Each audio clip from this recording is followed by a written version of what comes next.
રાજકોટના ગોંડલ તાલુકાના વાસાવડ ગામે વાસાવડી નદીમાં ભારે પૂર જેવી સ્થિતિ સર્જાઈ છે. વાસાવડ ગામના ઉપરવાસમાં પડેલા ધોધમાર વરસાદને લઈને વાસાવડી નદીમાં ભારે પૂર આવ્યું છે.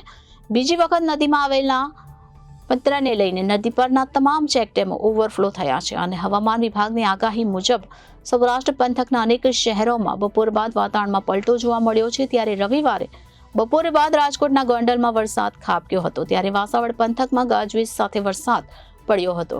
રાજ્યમાં હવામાન વિભાગની આગાહી મુજબ પ્રી મોન્સૂન એક્ટિવિટી શરૂ થઈ ગઈ છે. ભારે ગરમી અને ઉકળાટ વચ્ચે વાતાવરણમાં અચાનક પલટો આવ્યો. વાદળો ઘેરાયા બાદ પવન સાથે વરસાદની શરૂઆત થઈ. તો ગોંડલના વાસાવડ ગામમાં રવિવારે બપોર બાદ ખાબકેલા પ્રથમ વરસાદમાં જ વાસાવડી નદી બે કાંઠે વહેતી થઈ છે અને ઉપરવાસમાં ભારે વરસાદના કારણે પૂર આવ્યું છે.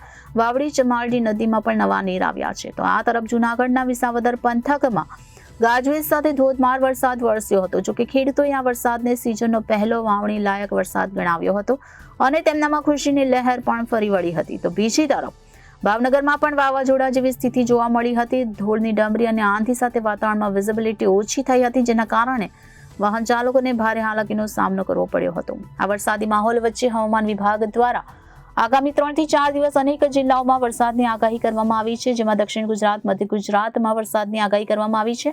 તો ઉત્તર ગુજરાત અને સૌરાષ્ટ્રમાં હળવા વરસાદની શક્યતા સેવાઈ રહી છે. તેમજ કેટલાક વિસ્તારમાં ગાજવીજ સાથે વરસાદ વરસવાનું અનુમાન કરવામાં આવી રહ્યું છે. ત્યારે રાજકોટના ગોંડલ તાલુકાના વાસાવડ ગામે વાસાવડી નદીમાં ભારે પૂર જેવી સ્થિતિ જોવા મળી રહી છે.